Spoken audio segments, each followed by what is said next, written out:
Guglielmo Marconi, the man who invented the wireless system.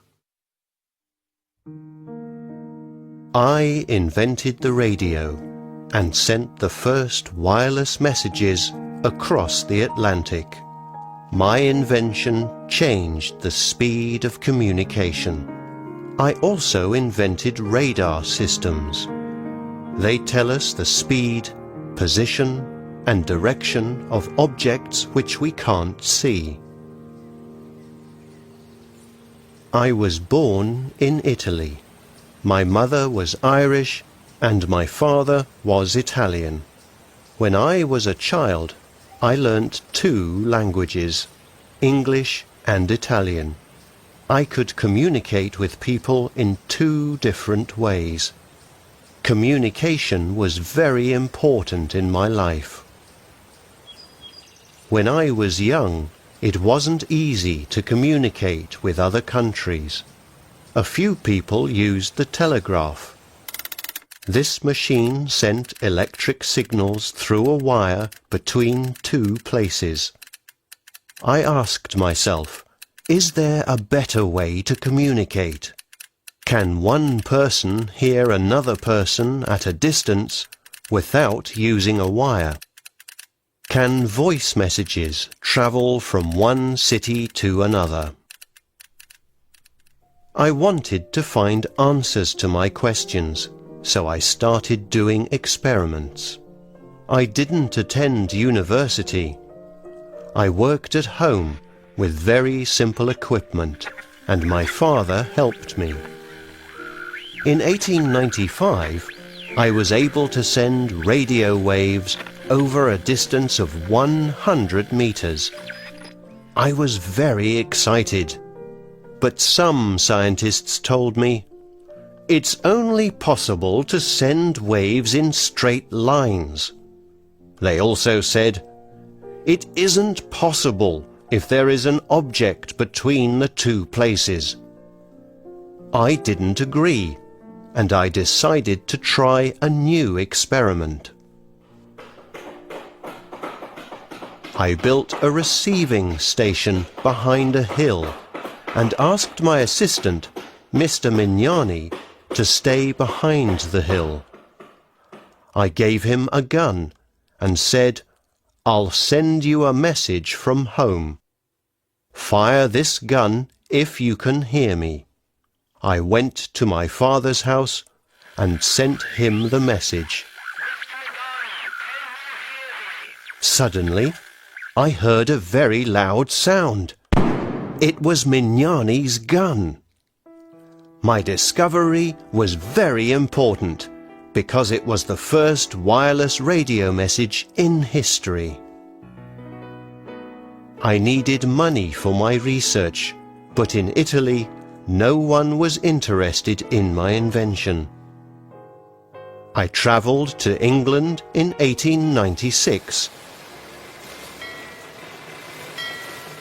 and showed my radio to William Preece from the British Post Office. He was interested in my work and decided to help me. He gave me money and I did many more experiments. Soon I was able to send messages over longer distances.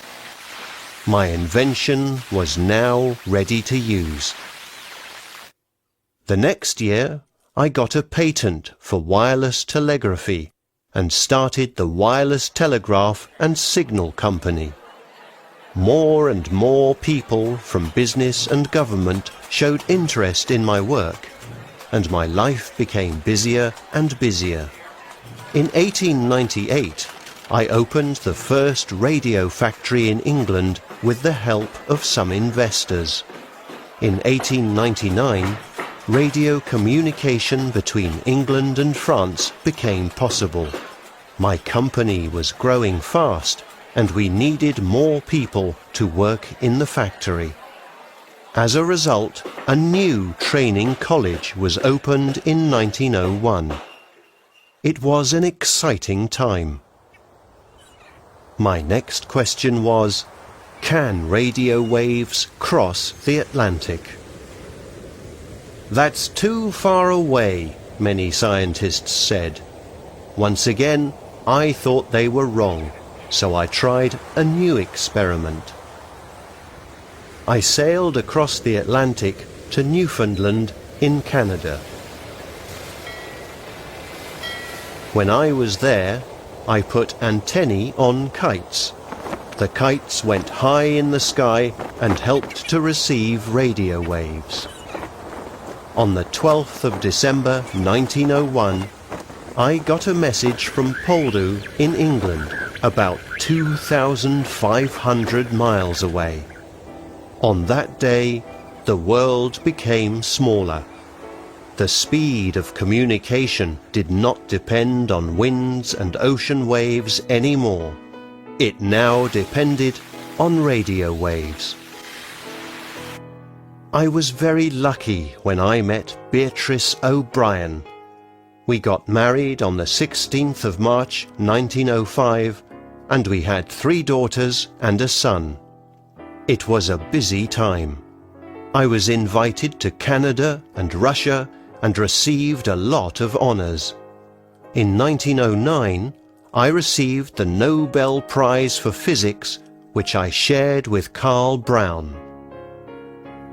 In the same year, 2 ships, the SS Republic and the SS Florida, collided in the North Atlantic Ocean. Rescuers received radio messages and saved 4,000 people from the ships. 3 years later, 712 survivors of the RMS Titanic were saved because of wireless technology. My radio system helped to save lives. Soon, everyone thought that my invention was very important. Communication did not depend on undersea wires or landlines any longer. My radio made communication much easier. Radio was useful for business, politics, and wars, and I continued to work hard. But sadly, the First World War started in 1914. Communication became so important that the British government took control of my company. I couldn't run my business or do research, so I decided to return to Italy. I joined the army and was responsible for the army's radio service. They were sad times.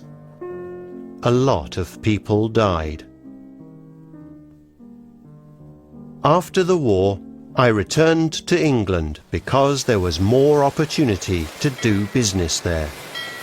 But I had to spend a lot of time in meetings.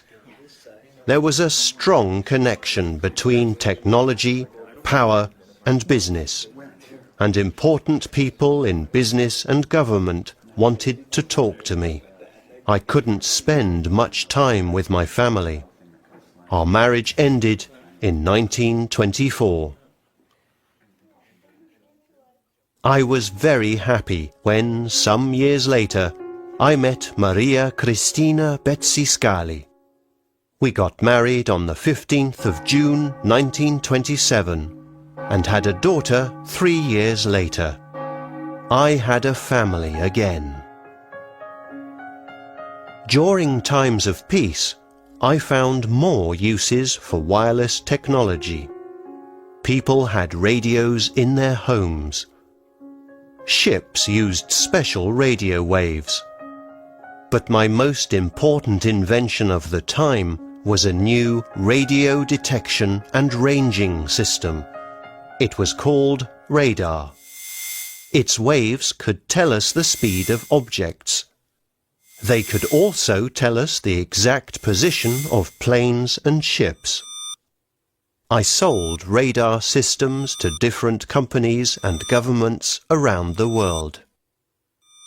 When I became ill, I decided to return to Italy. I wanted to spend the last years of my life in my country. I died in Rome in 1937. I made an important contribution to the world. I hope scientists will continue to develop wireless technology. I hope they will use it for the benefit of everyone.